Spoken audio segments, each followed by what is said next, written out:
have a dream of opening up their own boutique. Now, they say they're ready to have some fun. Now, their husbands say, you just need to slow down a little bit and think this through. Take a look. Oh, okay, hold on. Tracy and I have this idea to open a boutique with products that we have and we love. Wow, how cute is this? We're gonna sell diaper bags, the hottest jeans, current purse trend, handles. My husband owns his own business. He is very into how much is it gonna cost us and how are we gonna get started. They've got the concept, but they don't have a business plan.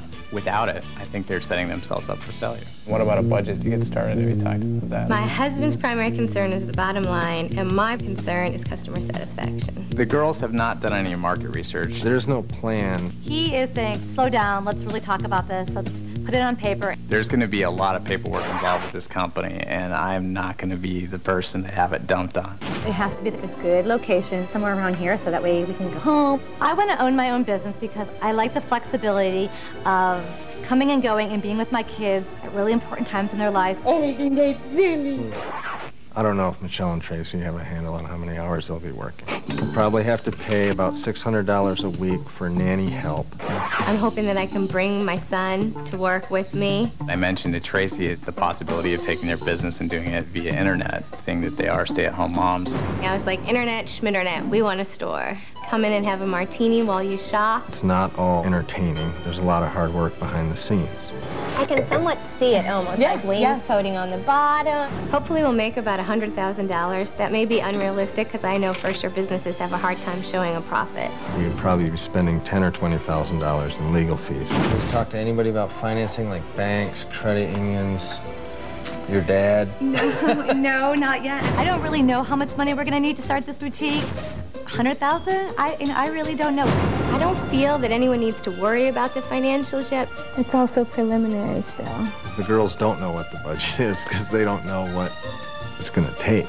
We have the passion, the desire, and we're going to do it. Cheers to making dreams come true. Okay. Now, both of you are highly intelligent, you're educated, and you've both been successful in things that you've done before. Now, having said that, what's wrong with you two? Are you crazy? Nothing. We just don't know how to get started. Here's the thing. There's a difference between not knowing how to get started and just saying, we don't care about that. We're going to serve martinis and have some fun. If you're saying, we need to know how to get started, you've got two guys here that know a lot about startup. You're talking about serving martinis. I mean, do you know what a liquor license costs? Do you know what you have to do with the health department for that? Do you have any idea, feasibility-wise, what you have to do to finance inventory? It's not that you don't know how to do that. You've got resources for that. But what you've said is, I don't really care about that.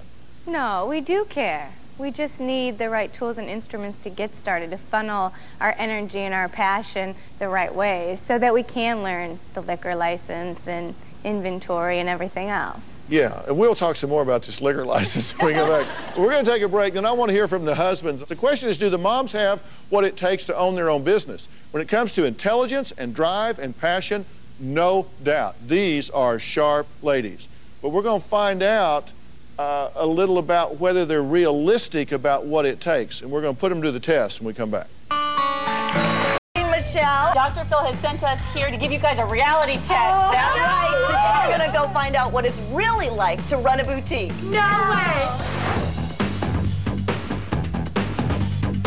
Leah. Hi. Here are Tracy and Michelle ready for work. There's 100 million things to do. We're ready to help Let's go, let's do it. Oh my God. Here didn't sell. It has to be inventory organized. Are you almost done? You know, I'm just still doing the kids. I've got people that aren't being helped up front. I'm not even finished with the inventory task, and I'm completely out of breath. It was really hard. Tracy? I've got like 2 or 3 light bulbs that need changing. Great. Think I could change a light bulb. All right, we have a problem. I can't reach the bulb on this ladder. Whenever someone comes in, you have to drop what you're doing. It's all about customers.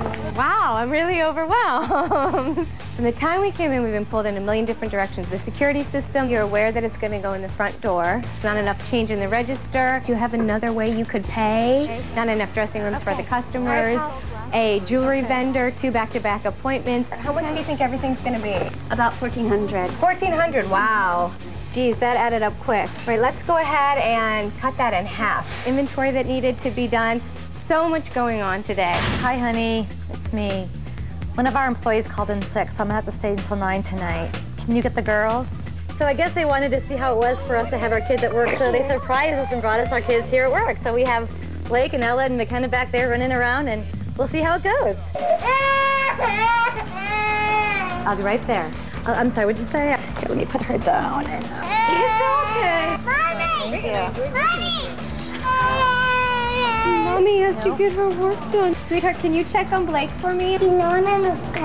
Having the kids here on a day-to-day basis, day in and day out, is not realistic.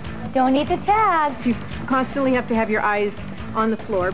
All right, ladies, what do you think? It was an amazing, amazing experience.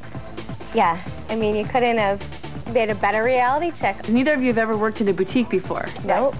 So did you? But we shopped at a lot of them. Yeah.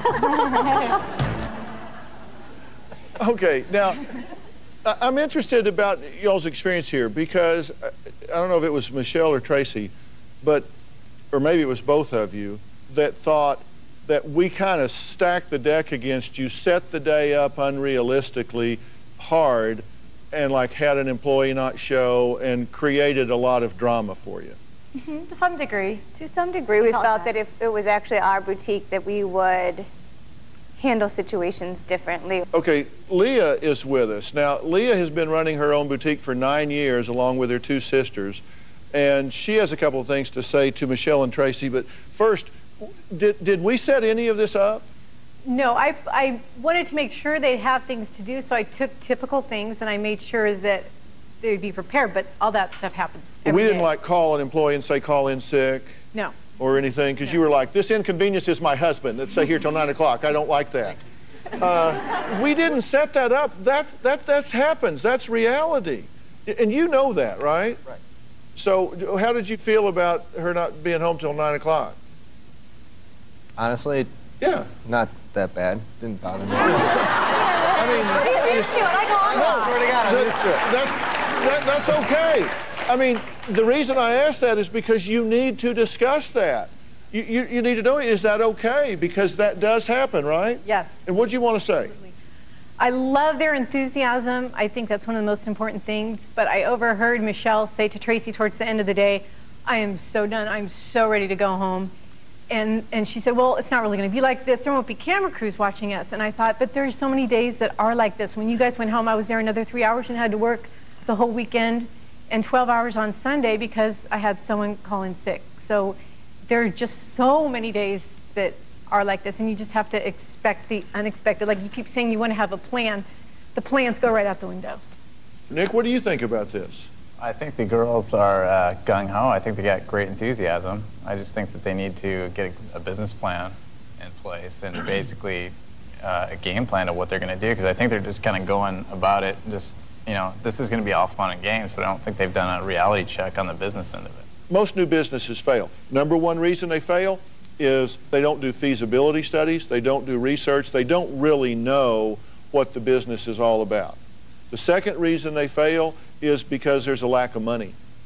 They underestimate the capital requirements necessary to do it. The third reason is they underestimate the commitment required. 3 hours after y'all left, had to work 12 hours on Sunday because somebody didn't call in. You should look at things and say, these are the reasons they fail.